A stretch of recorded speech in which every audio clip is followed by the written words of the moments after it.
you all to the one-day seminar on important aspects on transfer pricing. I request CA Tuppaji to escort the speaker onto the dais and welcome him with the floral bouquet.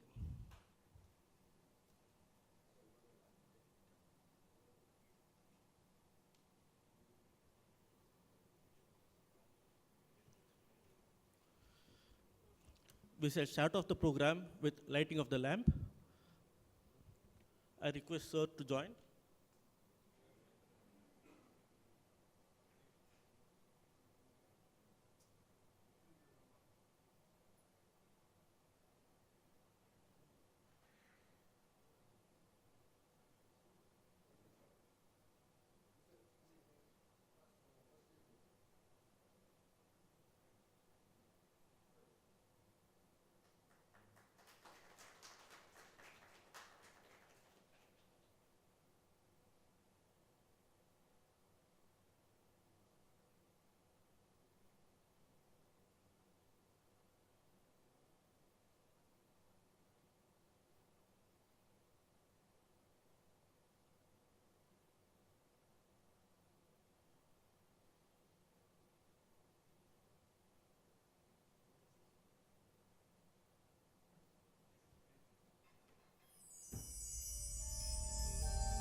य एष सुप्तेषु जाग्रति य एष सुप्तेषु जाग्रति कामं कामं कामं कामपुरुषो पुरुषो निर्विमाणः निर्विमाणः तदेव शुक्रं तद्ब्रह्मा तदेवामृतमुच्यते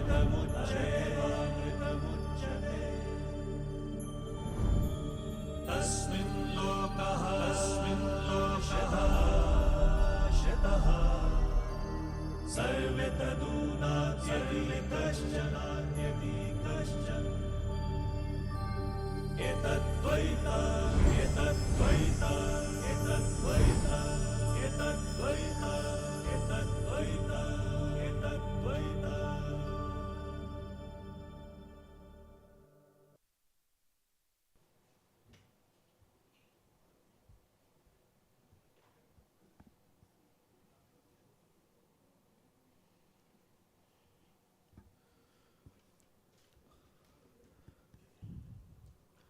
For the first session, we have Lalit Attal with us.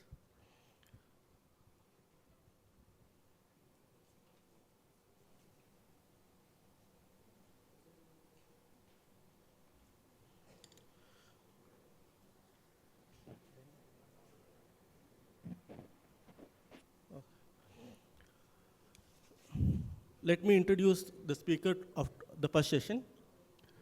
Lalit is a partner with the transfer pricing vertical of the Tax and Regulatory Practice, Bangalore, and has over 18 years of professional experience in handling transfer pricing and international taxation assignments.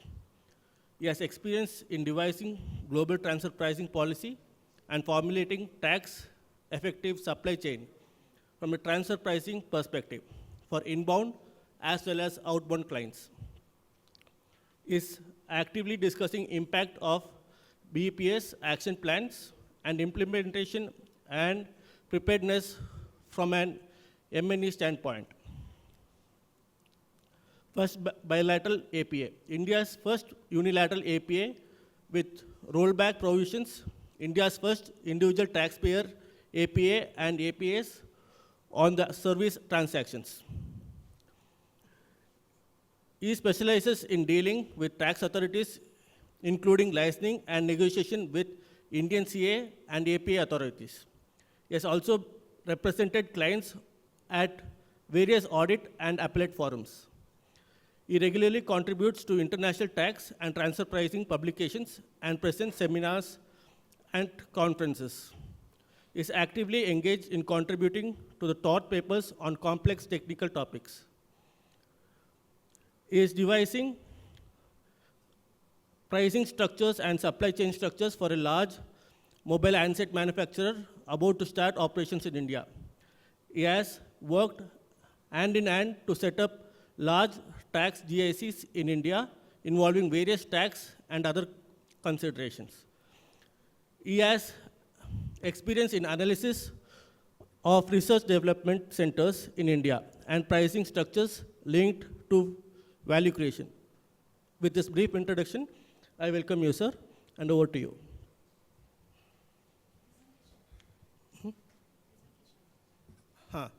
We'll watch a World Forum of Accountants. There's a video telecast after that, sir. Arthashastram, Dharmashastram cha, meaning economic principles, arth, and ethical considerations, dharma, which are central to the work of accountants.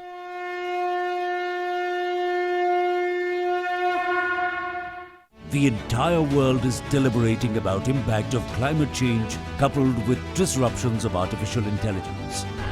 India has given philosophy of Vasudhaiva Kutumbakam to the world and successfully hosted G20 summit on this theme and also launched Global Biofuels Alliance. The accounting profession also has an enormous responsibility to guide the world, where accountability meets innovation so that vision can be converted into solution. The Institute of Chartered Accountants of India, being the world's largest accounting body after the successful hosting of WCOA 2022 and GLOPAC, proudly presents before the World Forum of Accountants 2025.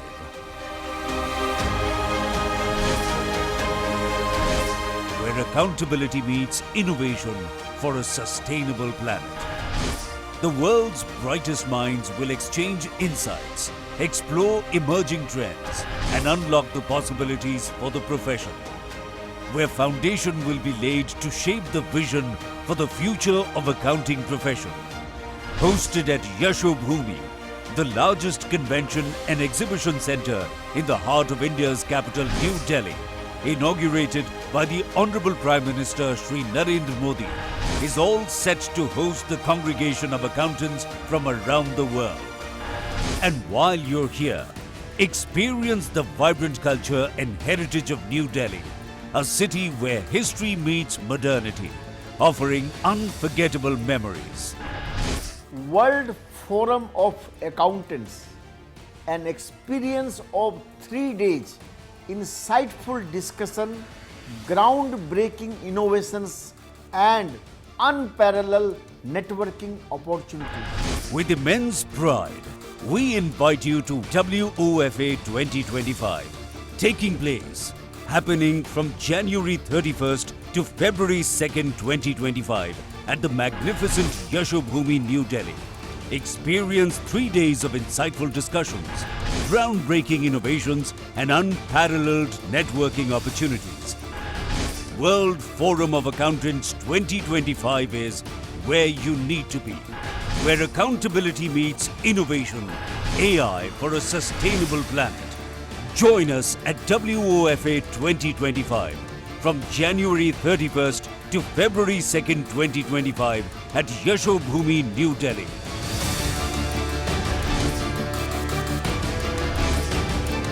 For more details, visit wofa.icai.org.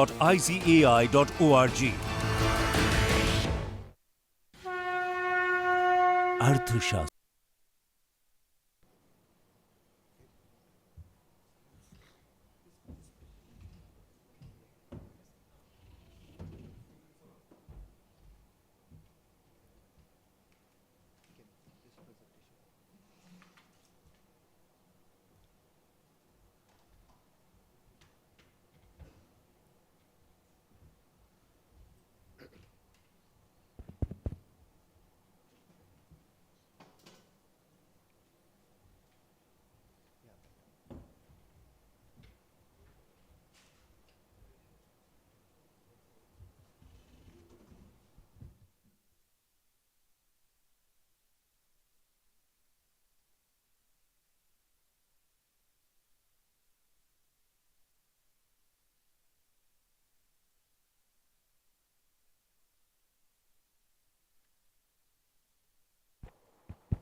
All right. Good morning, everyone. Am I audible till end? Okay. Thank you very much. Good to see a number of participants. Honored to be here, represent my fellow members and non-members who are here. Transfer pricing as a subject was introduced in 2001. It has gone through its early stage of evolution in India. Like a child gets raised, it has gone through its teenage age where a lot of litigation has happened. Some of them have settled in a way. We know what's the path to go through. The others are still evolution in stage at Supreme Courts or a High Court level, where we are yet to find what's the final outcome or solutions of those transfer pricing problems. And therefore, today we are going to look at some of the areas which are still unsettled within the transfer pricing law. However, there are few things which taxpayers should do in order to protect the interest on those areas and reduce litigation, and what are the points they should bear in mind while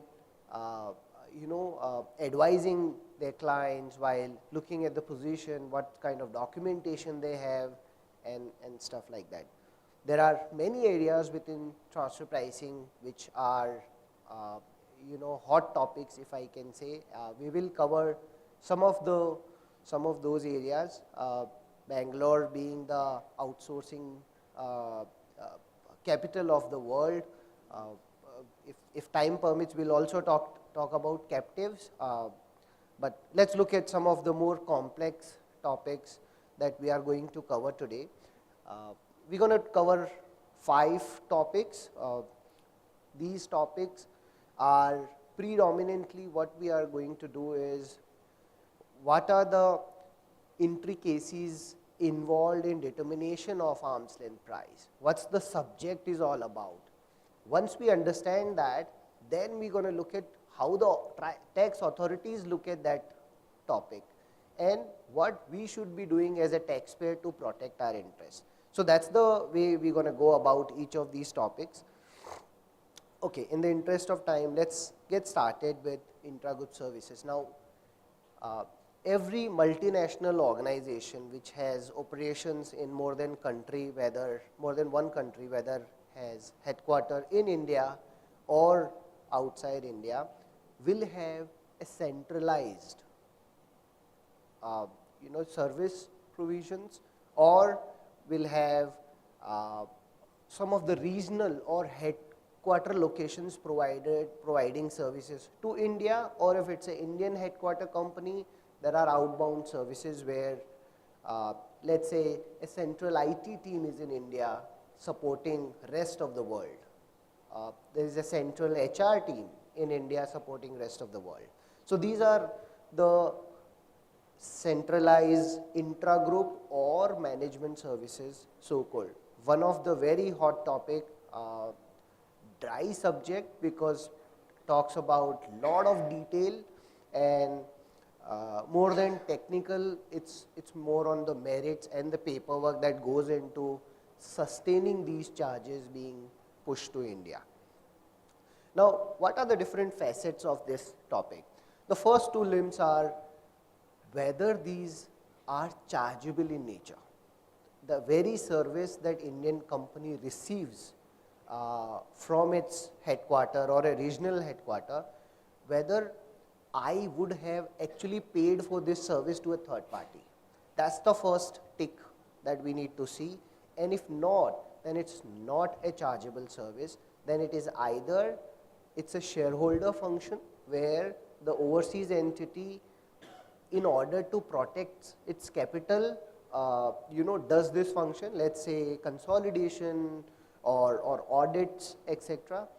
Or I already have a service provider in India, and therefore there is a duplication. So I will not pay as a taxpayer twice for the same service. So these are the first 2 limbs, which is where you should factor out what's not chargeable, and Indian tax authorities would look at this very carefully. The next three limbs, rather four limbs, talks about first one, which are the easily identifiable services. For example, IT is easily identifiable, HR, accounting support. You are into manufacturing and you have a procurement center worldwide which helps you procure raw material and semi-finished goods, etc. These are centrally located services which are easily identifiable. Tax authorities generally with few checks and balances allow these services, but we still have to go through what are those checks and balances. Whether these are low value added. Now this concept is very relevant because if the service is a core function or a non-core function. So HR, IT, accounting support are non-core. They are important for the business, but they are not driving the business. On the contrary, sales and marketing, which is core to the strategic marketing, or technical support services or quality support services, these are core services intrinsically linked to the business, and therefore they are core in nature and demands a higher compensation for these services as compared to non-core. And the reason we talked about LVAS, which is low value adding intra-group services, there is a safe harbor provision that CBDT has put in place. We can take a use of this and cover these services within the safe harbor provisions. Also, these will be useful in the course of assessment proceedings before the tax authorities. So something which is where the government has taken a position, and if the tax authorities take a contrary position, we always have a position to go back that look, one of the wing of your government itself says A, B, C, D is covered, and this is the markup, this is the manner of charging. All right. Now, when it comes to other services, and most important element is the benefit test. Today, tax authorities talk about, have you received a tangible or a circumstantial benefit from these services? And yes, please demonstrate that so that there is a considerable payment that can be made for these services. How will you charge for these? Whether US providing service directly to India, where it's directly identifiable, it can be charged directly. In intragroup services, these directly chargeable are not many. Most of the bucket sit where one team provides services to rest of the world, and there you have to identify, is a team, you may be using some of the licenses, so the cost relating to the licenses, the headcount cost, the salary and overhead of that cost, how will you allocate? And that's where the next point comes, is allocation key. So how will you allocate the indirect cost which is pertaining to these services? The significant portion, as I said, belongs to this category, which makes it all the more cumbersome exercise as to how much charge should come to India and what's the allocation key, whether the allocation key is right or not. So these are the different facets. We will go into detail on some of these facets in coming slides. Now, let's look at few examples to understand, and the simple one, let's start with IT services. So there are two options for a multinational. Either have a centralized IT team for your worldwide business, which for any issues pertaining to your clouds, pertaining to your emails, the applications, the software, the licenses, or your day-to-day work, whether you are into engineering business, manufacturing business, whatever the nature of business, all of them are housed in one team. And what's the benefit of that? One, you will not recycle everything at each location. For some of the common problems, there is already a solution that will be devised by this team. So there is synergy, right? The second, for these common problems, you will not incur incremental cost at each activity. So there is saving in cost, right? There is efficient use of resources. You will not put same people in different locations. There is a central team and therefore there is a saving of resources. There is a high degree of specialization. Once the common problems are solved, these teams will then look at the advanced problems within the tech to solve at various countries. So these are the different benefits of intergroup services. This also helps each of these countries where you have a subsidiary or a business operation to effectively coordinate your work, and there is a on-call services which are made available to you. So these are different benefits. We talked about only IT. Imagine the same parameters you're going to use for other core services. For example, engineering services or technical services relating to your manufacturing activity. Immense amount of benefit that comes to each of the subsidiary which will utilize these services as part of their business process.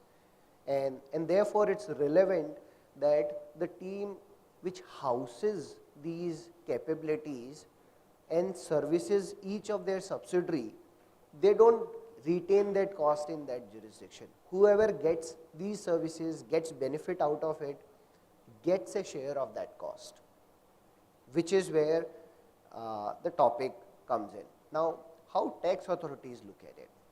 The tax authorities always start this as a tool that they look at it with a suspicious eye, saying that's a tool that a multinational company is using to extract profits from one country. And what's the benefit? A multinational where, let's say, sorry, they have significant profit in India. This mechanism, one, whatever payment being made out of India is subject to deduction. So you get income tax deduction in India. And if your headquarter is located in Singapore, which is a relatively lower tax regime, you will get charged to tax at a lower tax for this income being accrued over there. And therefore, they look at it with suspicious eye and disallow to start with. They say, you have not received any benefit. You have not received the services. You don't need these services at all. So these are the different questions they pose before us and disallow this. And therefore, it's very important to look at the aspects that we talked about on the benefit part, that I am getting all these benefits. How do I demonstrate that I have actually received services?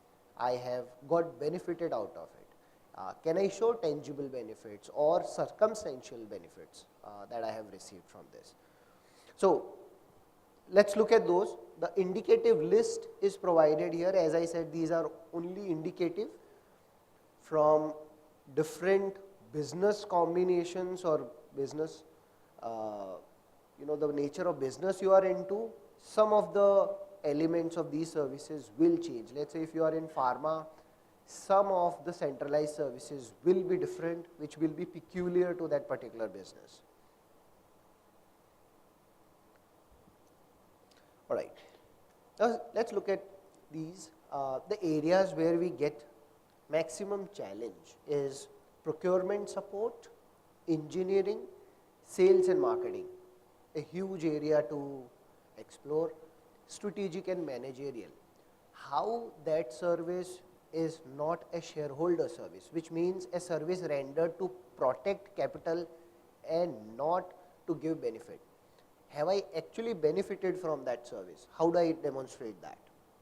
These are some of the services which will be subject to significant dispute and therefore calls for a more attention and documentation on these accounts. Okay. Now, the reason I have this slide is to look at the different steps. How do I determine arm's length price of these services? Once we have a grip on this, the same process will help me justify these services before tax authorities, and therefore it's important for us to look at each of these steps, have enough documentary evidences to demonstrate why I am following a particular step and what is the mechanism that is being followed. All right, to start with, as I said, what's the service, what category, dissect the payment into different baskets rather than having a one basket. The first point, what's the value of these services if it is directly chargeable? Second, ask this question, is it a duplicative in nature? Have I paid for it if a third party would have given me these services? Would I have got third party involved to render these services? And therefore, dissect the ones which are not chargeable, whether shareholder, duplicative services in nature. Once that is done, rest is all chargeable. Identify the benefits that I am getting. Some of the services you may be getting indirect benefit. Even that is fine, chargeable in nature and should be justifiable in nature. Now, what's the cost involved? So it can be, let's assume a team of sales and marketing that is there in Singapore. The overhead, the salary of that team, the overheads of that team will be the cost of the sales and marketing. Once that cost is identified, they may be rendering services to Asia Pacific countries. Then you're going to allocate these costs to each of the jurisdiction, which is where the next few items comes is directly allocable. If somebody is working exclusively for India, his salary along with overhead will get charged exclusively for India. But one need to demonstrate that yes, XYZ is working exclusively for India. The indirect cost, as I said, there will be allocation keys. What are those allocation keys?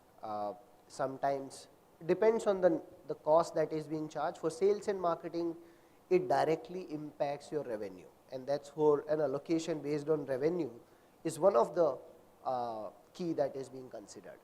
For other services, there can be headcount, there can be licenses. These are the different allocation keys based on which you can push the cost to rest of the countries. Now, once we have looked at which service is chargeable, how much is the cost, should I impute a markup on it? And yes, how much it should be. That's an exercise one need to look at based on nature of service, which country is providing this service, whether the markup will be justifiable in the country that you are pushing that cost. And last but not the least, maintain documentation. I'll give one example and we will go deeper. Back to IT, let's say India team raised many tickets to get their problem solved. The tickets got resolved. So I have an issue where I am not able to, let's say, access the server, or a file that should be pushed on cloud for this to be used worldwide is not getting pushed. One of the ticket, and that ticket gets resolved by a person sitting in Singapore. And therefore, the Singapore person has actually helped me get over this problem. So who raised the ticket? What's the nature of the problem? When this got resolved, who resolved it? And the person's email ID who resolved it, and his name, employee ID, and the legal entity with which this person is employed. Once we have this trail, this is the documentation for IT. And therefore, we might have hundreds of tickets. Have a summary of that. What's the problem being solved on a sample basis? Keep it handy. I think IT is most straightforward once this documentation is in place. And if we look at this, it's quite a detailed documentation that we are talking about. Imagine the same level of documentation we have to maintain for each category of intra-group services. And this is the heart of the problem.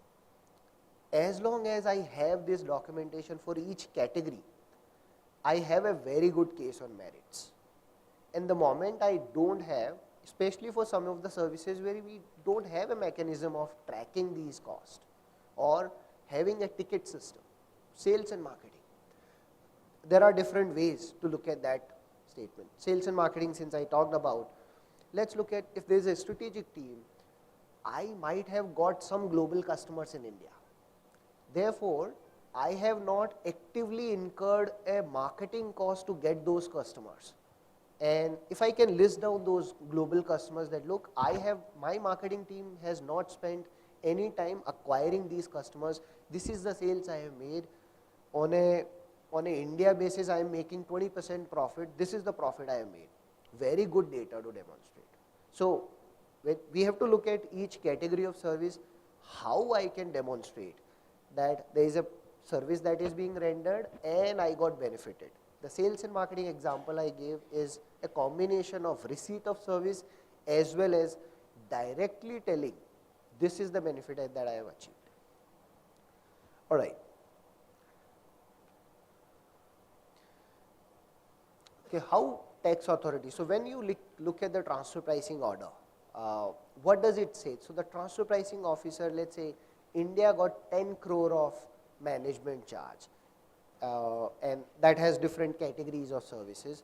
The TPO will say, look, this is a service that I have received without any benefit, or I have not received the services. The taxpayer has not demonstrated actual receipt test and or a benefit test, and therefore I am disallowing that. Now when I prepare my documentation, I generally take one approach, and I suggest we should take two approaches. One is on a profitability. I would say after consuming these services, I have made enough profits in India as compared to my comparable companies which are in the similar business, and therefore even after consuming and paying these services, I am making more money than what my peers are making or comparable companies are making, and therefore you should allow these management charges. Now that's one line of defense. I strongly recommend having a two line of defense. One, this is on merits, we're going to go with up to tribunal and beyond to get this sorted. Having a second line of defense is very important, which is back to the steps that we talked about and the benefits which will accrue.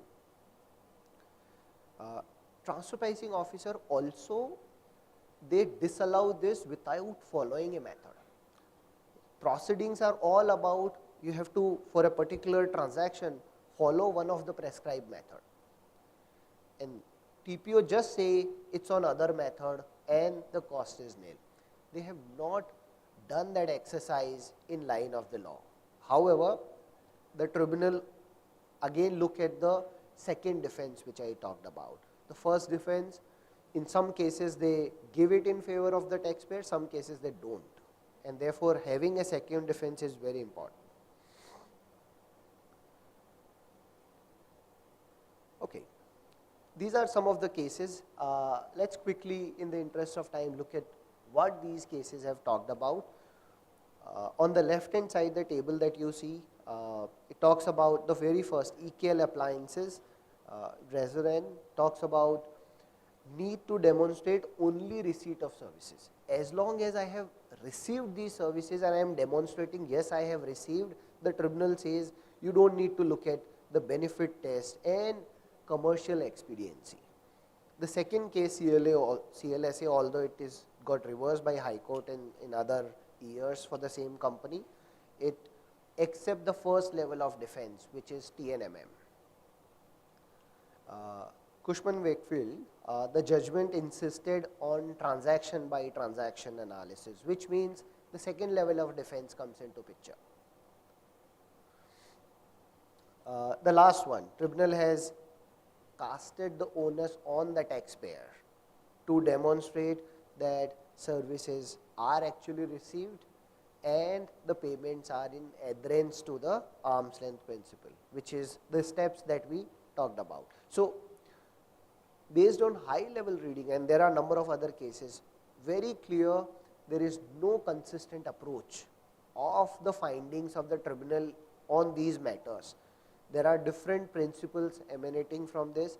There is no consistency per se from tribunal for the taxpayer that this is the way to go to prove these services. Okay, now what are the various principles which are emanating from these judgments? So the commercial expediency cannot be questioned. However, needless to mention, level 2 defense is very necessary to my mind today. TPO disallows this on an ad hoc basis. Now, the place where we are sitting, some of the other tribunals in the country have cases where they look at first level defense and give favorable judgment. Bangalore, on the contrary, has a larger cases which are remanded back to say, look at this level 2 defense. Have you received these services? Have you demonstrated a benefit test for these services? The aggregation approach. Now, the fourth limb is very important. Look at technical services, for example, or the quality of the manufacturing process, production related services. If these are centralized, now these are intrinsically linked to the business. These are core activities, and therefore once we demonstrate these are core and intrinsically linked, they cannot be evaluated on a transaction by transaction. They are related to the heart of the business, and therefore they should be looked together with my either import of product or any other transaction that I have entered into. If I am exporting, export of goods, and collectively I should look at that transaction, and therefore it's very relevant in case of a distributor and a manufacturer, assembly businesses, services, where these are core functions and not IT services or HR services, which are non-core activities. Circumstantial evidences can also be looked at. However, these should be supported with other evidences as well. These circumstantial can be, let's say, there is a consistent sales and marketing effort being provided by the head office. How do I look at that? Increase in turnover over a period of time, increase in profits over a period of time is a good way to look at. How much taxes I am paying. So while making these payments, there is a withholding tax that I pay to the government. Consistently, I have been paying a good amount on a gross basis to the government. So the government is making money on these payments. Demonstrate that this is the withholding tax that we have been paying. Okay, what's the global TP policy? India is not alone who is getting this cost cross charge. We are pushing this cost to every country in the world. Show that documentation and TP policy, very, very useful. And there is a consistent policy being followed. Okay, list of documentation. So some of these aspects we have discussed.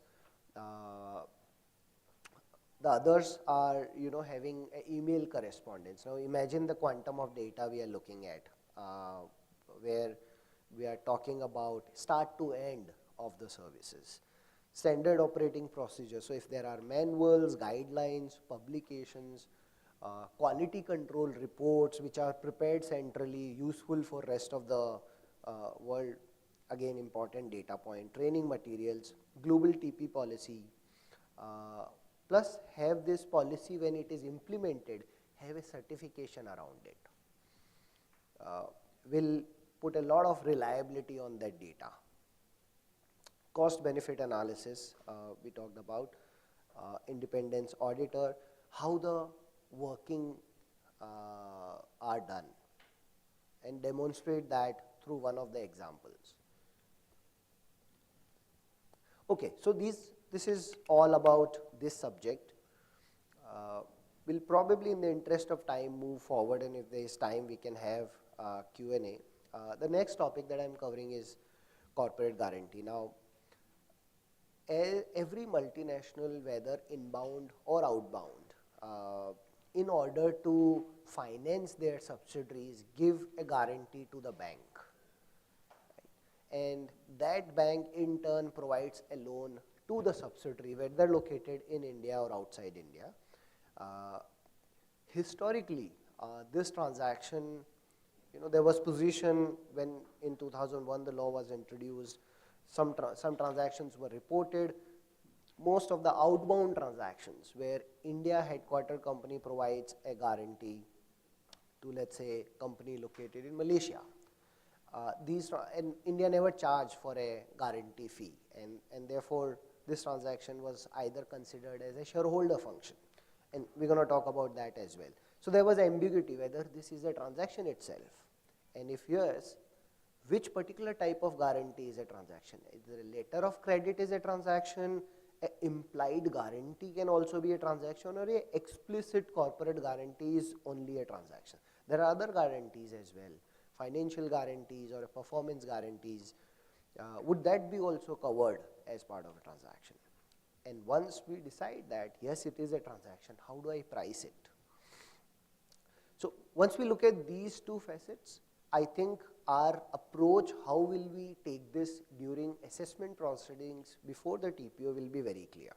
Okay, when we look at any of the entity providing a corporate guarantee, the credit rating comes into picture, and the interest that bank will charge, the interest rate the bank will charge to the borrower will be dependent on this credit rating. We will talk more about this when we also look at intragroup loans. Very high level, the first 4 categories of the credit rating where the risk is lower, ranging from AAA to BBB. These are investment grade ratings, and the probability of default is very low, and therefore the interest rates are not very high.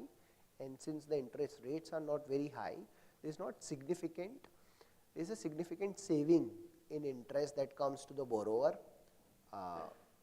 in this case. The last 3 categories are speculative in nature, very high risk, the rate of interest is again very high. Now we are talking about the credit rating of the borrower. That entity may have been incorporated recently, may not have a history of any financial ratios and turnover and profits, and therefore in those cases you will look at the guarantor's profitability. And to top it up, I am giving that guarantee as a shareholder function,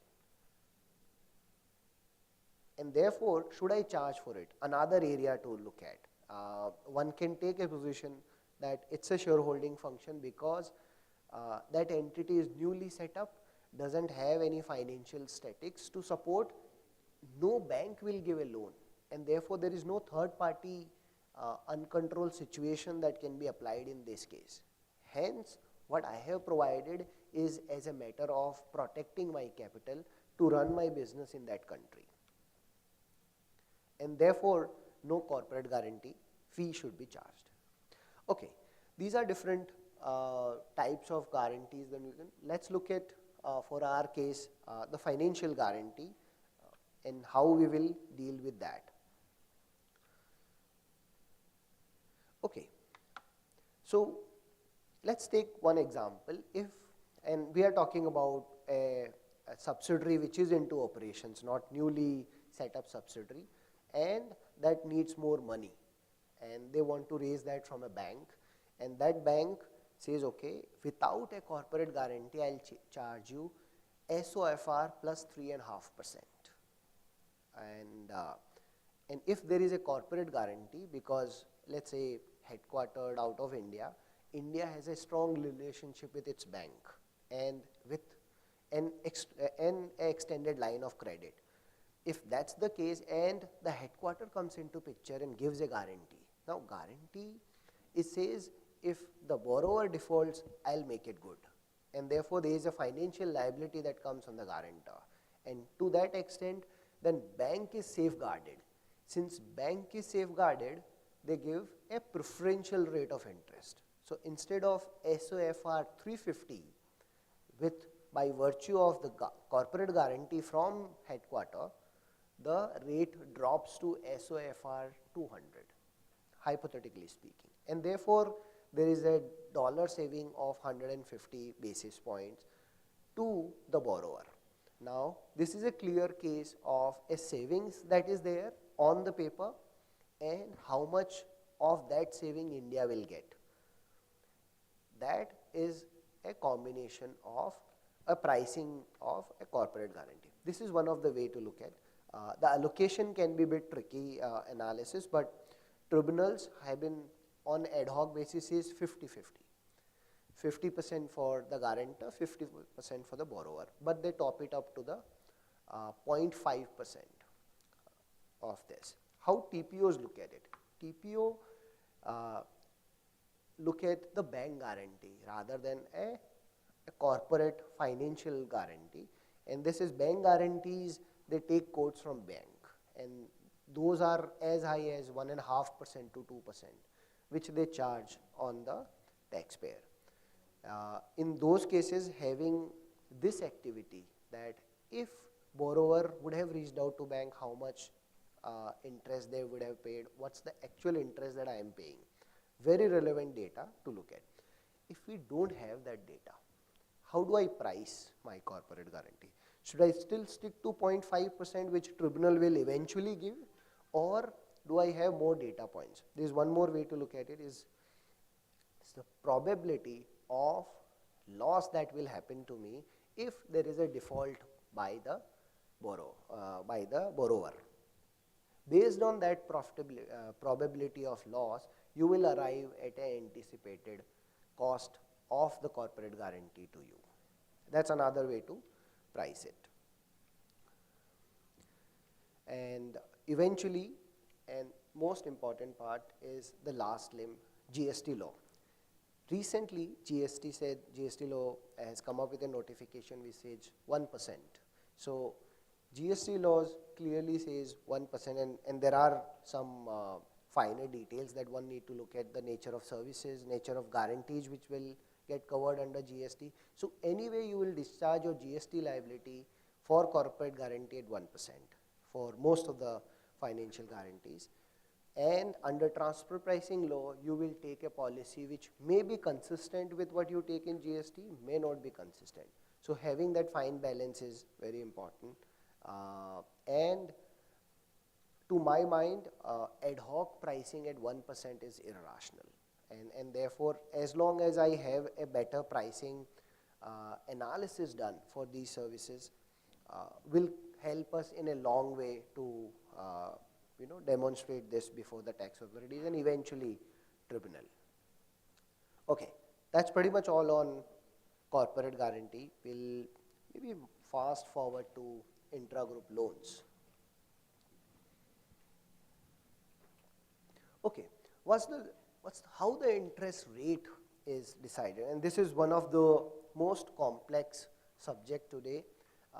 Tax authorities have not dwelled into it in detail so far, still scratching the surface, and this has gone more complex after the recent OECD guidelines on the financial transactions. So let's look at some of these items where the interest paying entity, that is borrower, entity B, and the interest recipient entity, which is a lender in country A. So these are two different country entities.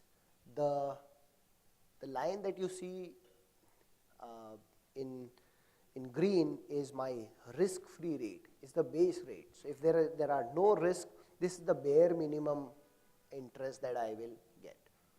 The second line that you see is the spread. It's to cover for your, the credit score. Like individuals have a CIBIL score based on which we get personal loans or housing loans and other loans, and our rates and other terms are decided based on that, especially the quantum of loan.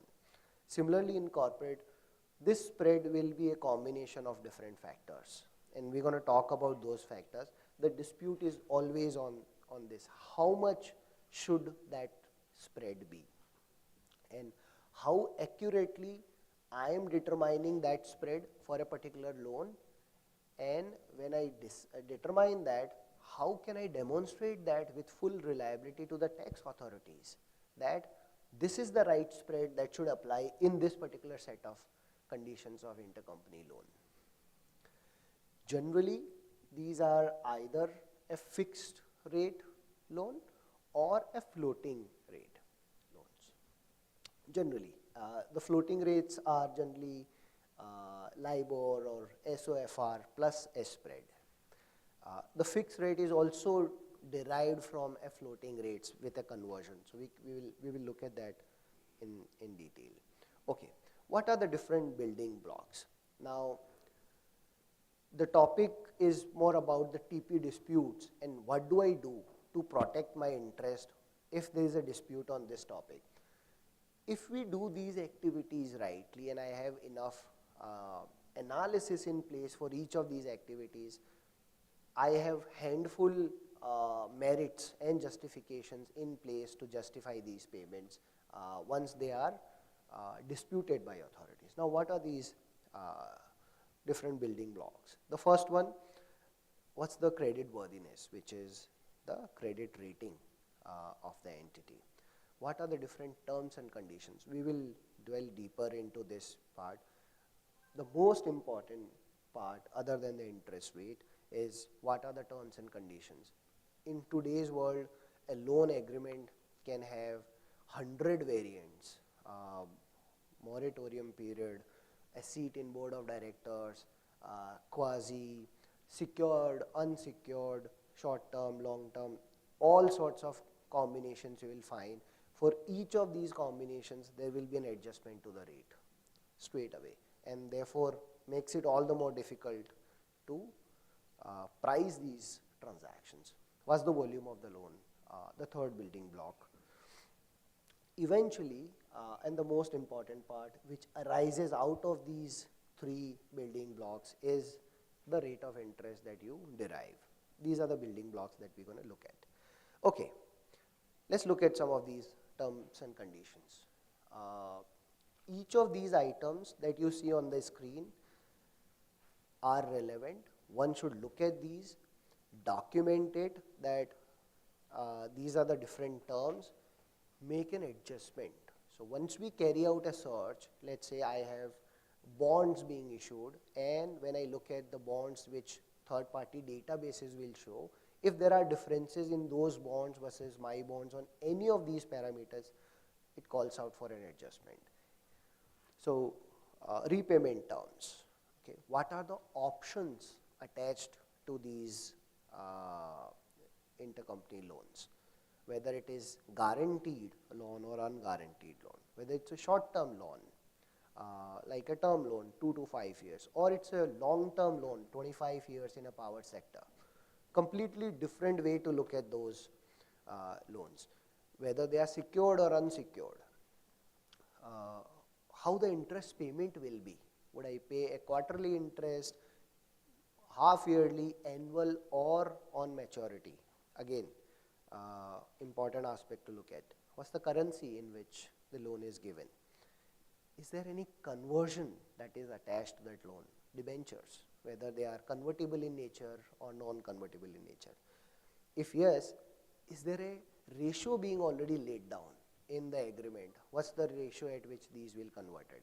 Again, important aspect to look at to determine the rate of interest. Okay, the credit spread.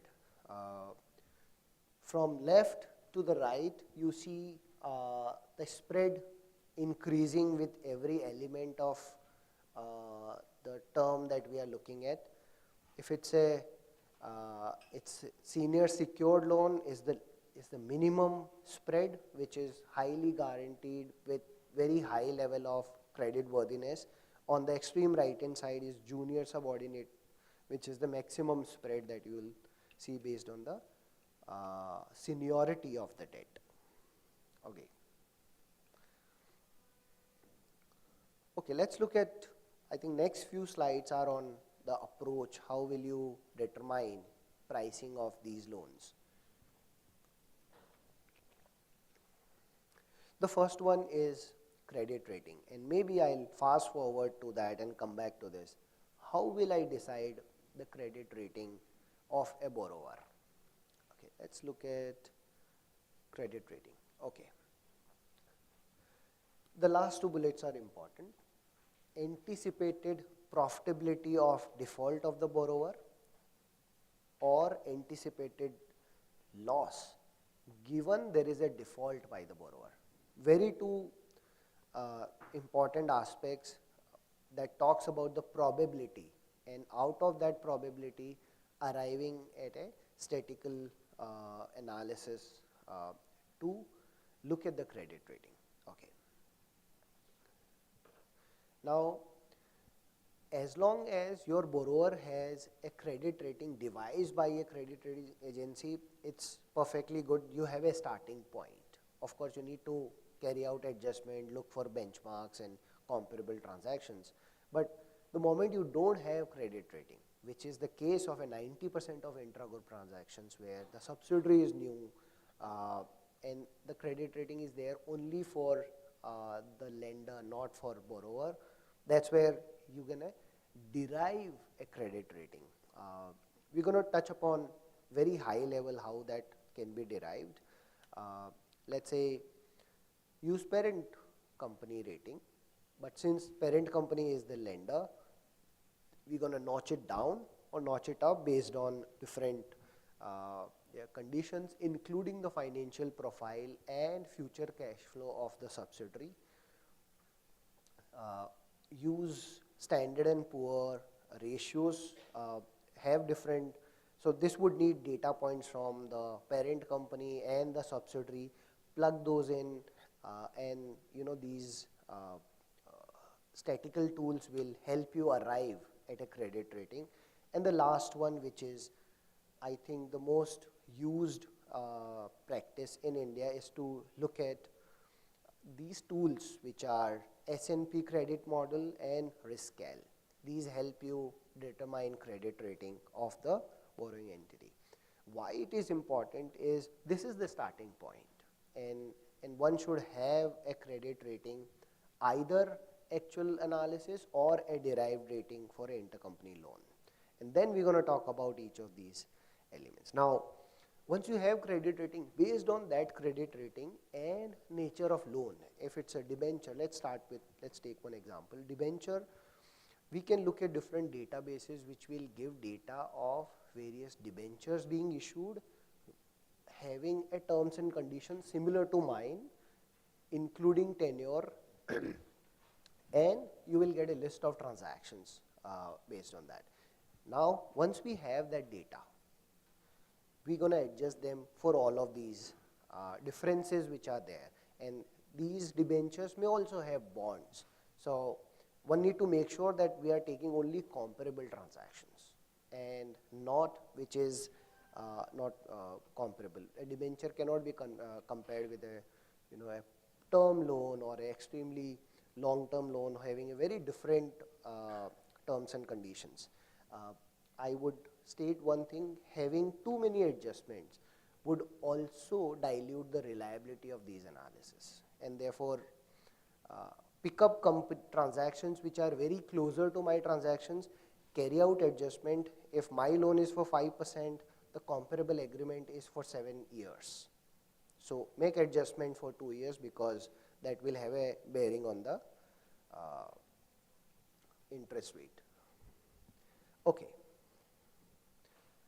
Another data point, the rating will make a difference. The currency in which the transaction is happening, have an adjustment for that. The maturity of these loans and the issue date.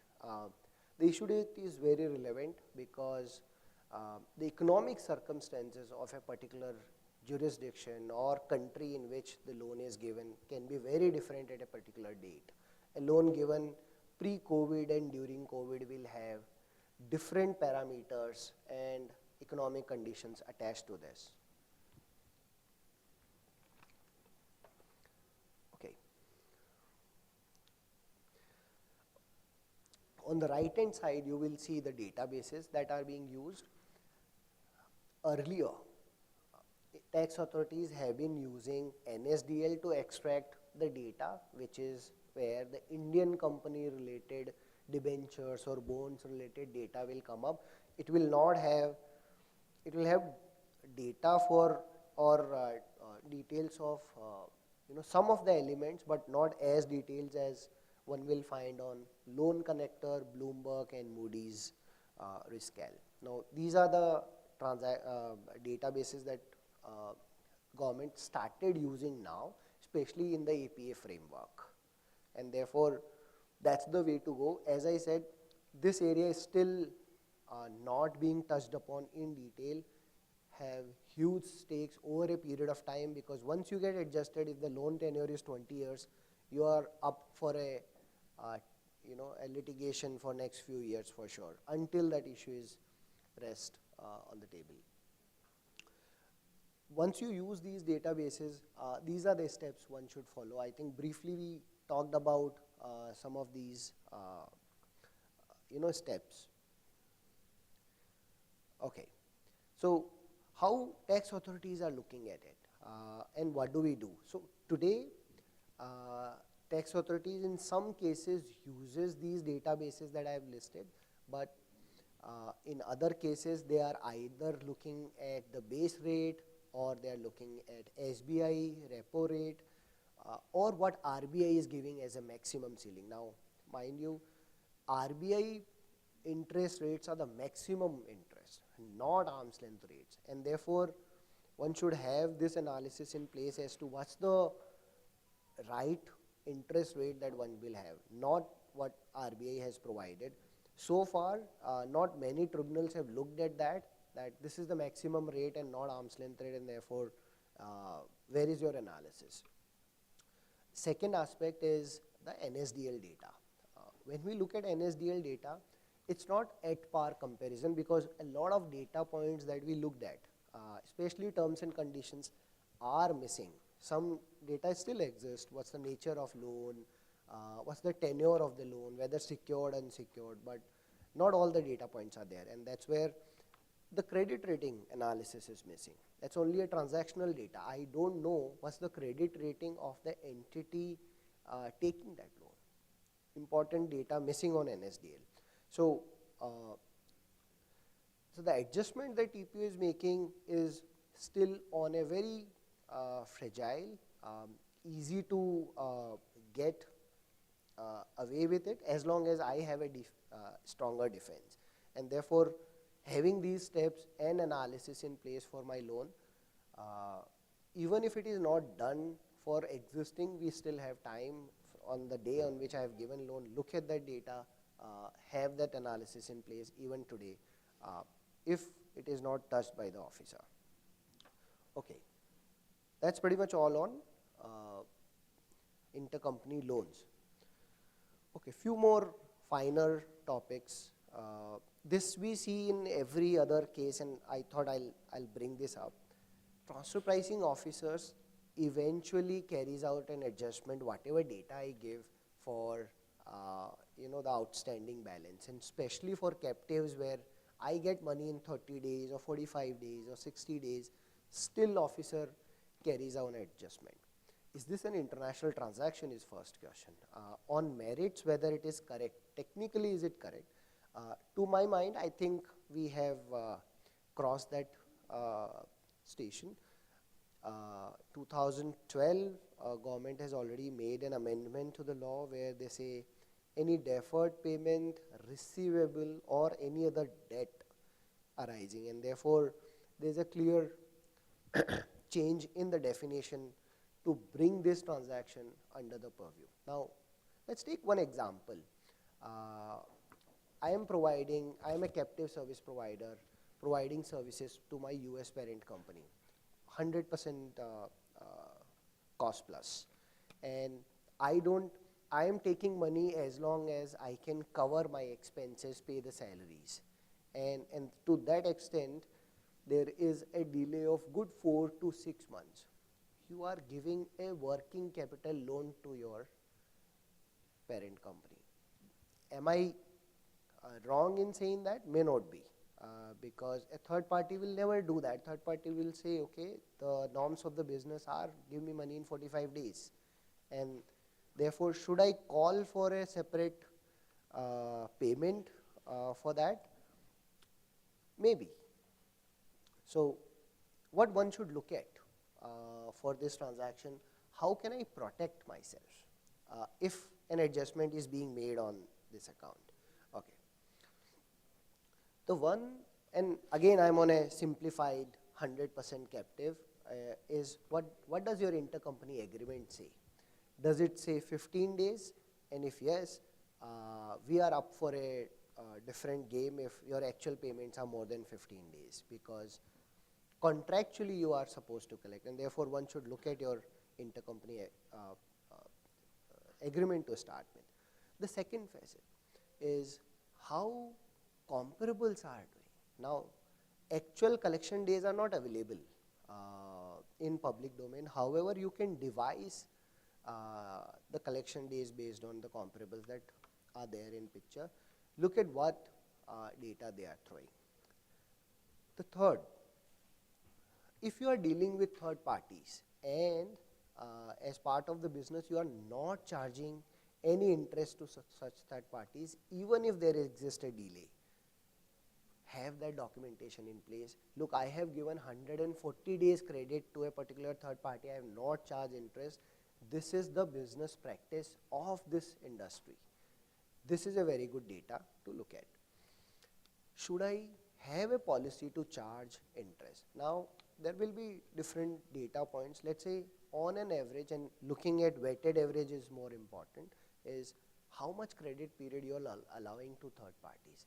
What's the normal weighted average of that? If that works out to be 60 days, for example, and your intercompany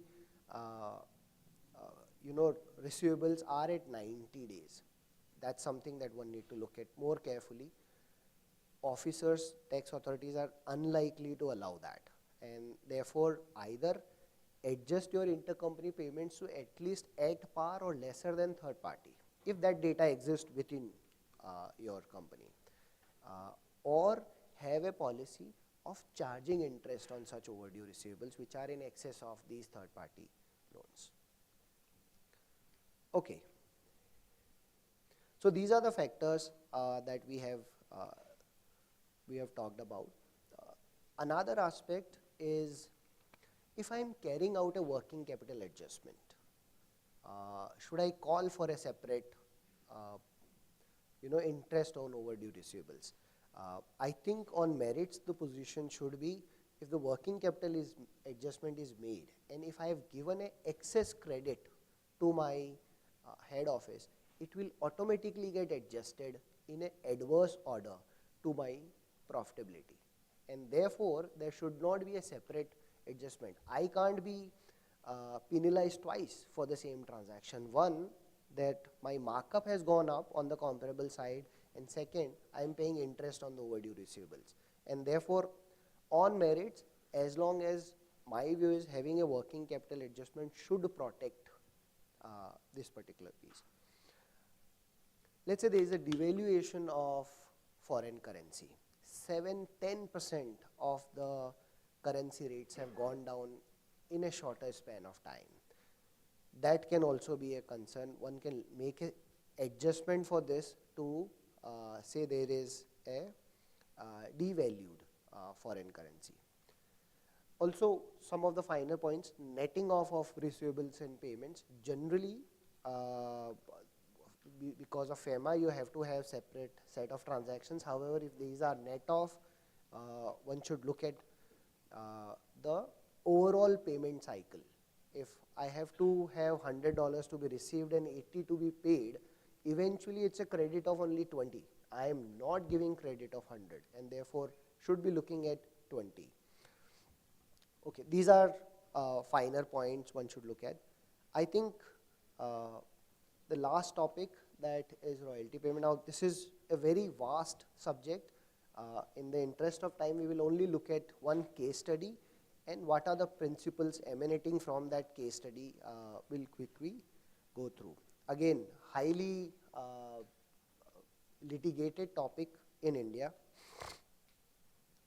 Okay, the case is where the parent company in UK, which is a automotive sector, sells semi-knockdown products or completely knockdown products to the Indian subsidiary, and Indian subsidiary in turn assembles these vehicles or auto components and sell it to third parties.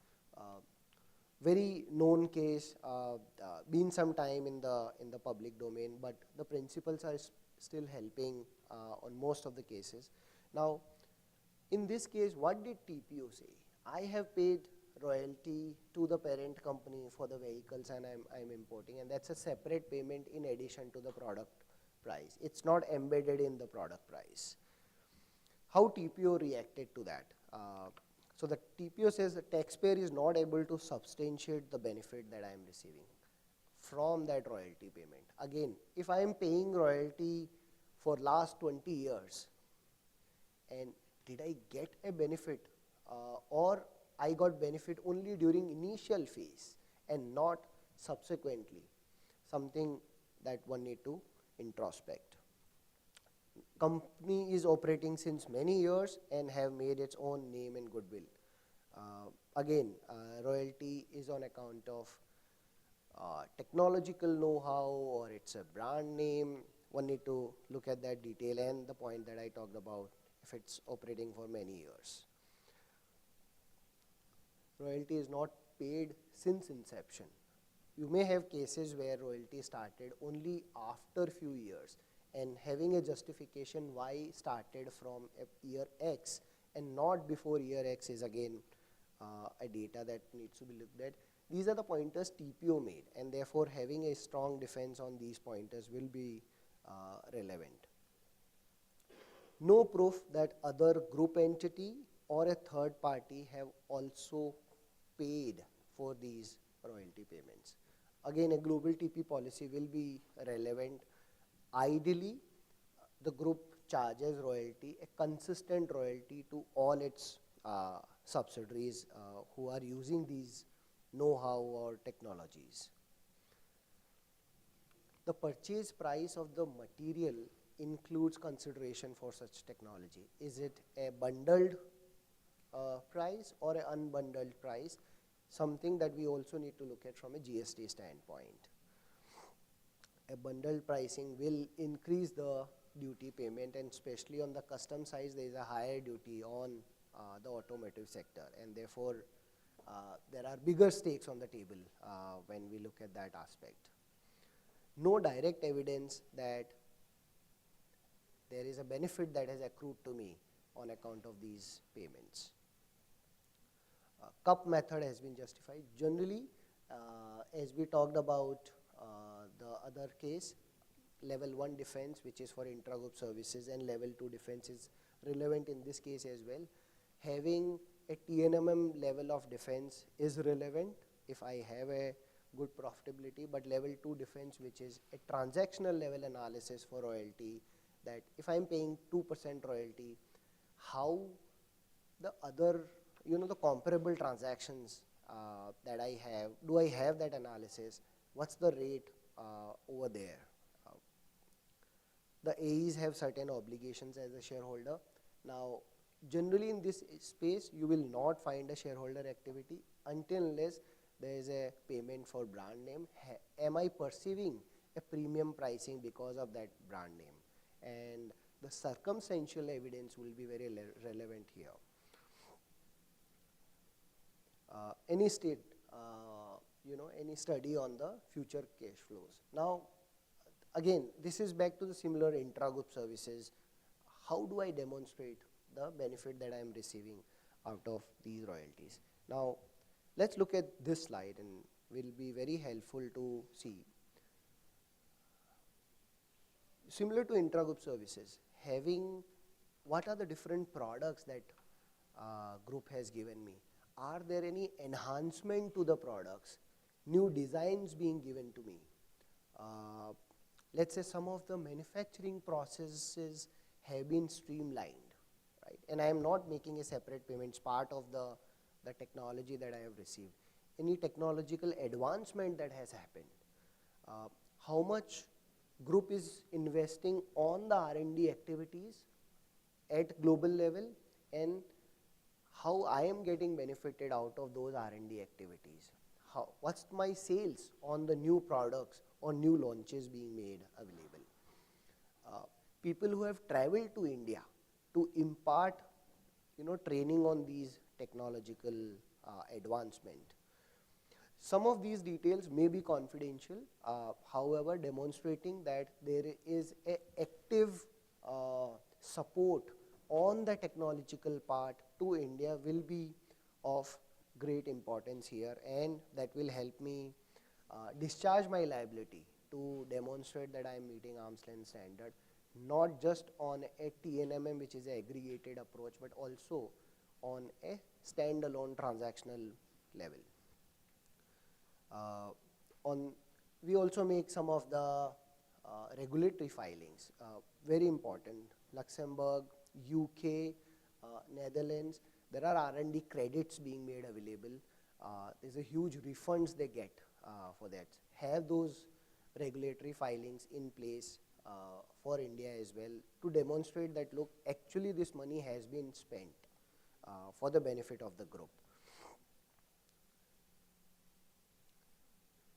The bundled pricing also there, where free of cost services are provided, but if the royalty is being charged not from the inception, then one need to look at on what basis we have started that charge and why a particular charge has started from year, let's say 3 or year 5 and not from year 1.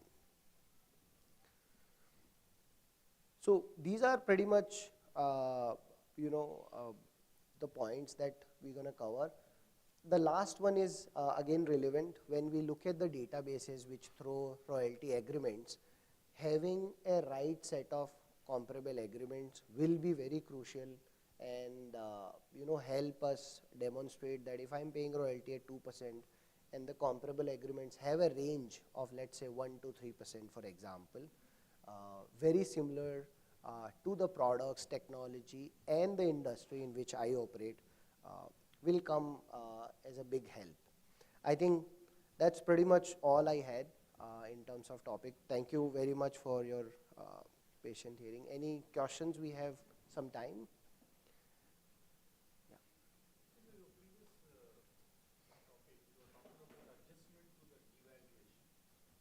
Of foreign currency? Yeah. Why not any impact to the within the? Let's say India US in one of the years it has devalued by 8 or 9%, right? So so your collection, you were supposed to receive, let's say, 100 crore, right? So, but that's not okay. So when you look at where I am coming from is all those things, it's a known thing, transactional impact. It is not the impact between only me and my parent or my subsidiary in the US. This is a global impact for everybody. No. So why is that needs to be, why the IT guys needs to come in and say that a question there? Let's say let's take plain vanilla example of a captive where I am rendering services to US, but some of my comparable companies have a mix. They are rendering services to US, maybe Europe, Australia, right, or domestic, right? Agree. And therefore, their profitability has not gone through full change in the foreign currency as much as my profitability has gone, Agree. right? And to that extent, Okay. I have got lesser dollars because of the foreign currency fluctuation and significant ones. I agree. That is a timing effect. Over a period of time, that will get adjusted, right? That the time effect of the devaluation that happened, it's 8%. Then if you go back to the next couple of years, so it is got evened out. So since it's got evened out because of the timing effect, so will that get a benefit next year? No. Right? So these fluctuations, where I'm trying to come here is, while you compare to my peers, which is at the local, etc., you're absolutely right in saying, but it is not my influential or a subsidiary influential with an intent to do it. Correct. When it's a global impact, I think I'm still unable to reconcile. Yeah. It's a timing effect. So next financial year, the impact may get adjusted when the devaluation comes in. So when we try and justify our pricing for a particular year, I would like to have all the defenses which I can take. Let's say for a particular year, my profitability has gone down primarily because of this, which is not there in the case of comparable. The comparable says 16%, for example, right? Because they are not just dealing with US, they are dealing with other geographies as well. I am at 13.5. And if I can demonstrate a significant part of this delta is on account of this difference, and this is the manner in which I would like to calculate this adjustment.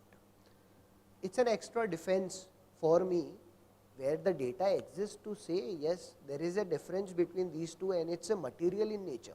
The law also provides for making this adjustment in terms of the material difference. That's the additional. Over a period, yes, it will carve out, but when you look at year on year, how will I justify the year where I am making 13.5%? Okay. Yeah. Thank you. Okay. Okay, thank you very much.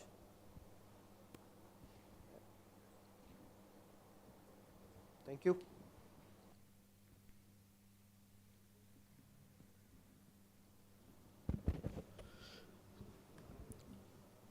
Thank you, CA Lalit, for deliberating on intergroup services, ALP, and the effect of transfer pricing in royalty. May I request CA Tuppat, Treasurer of Bangalore branch of SIRC, to give CA Lalit a memento.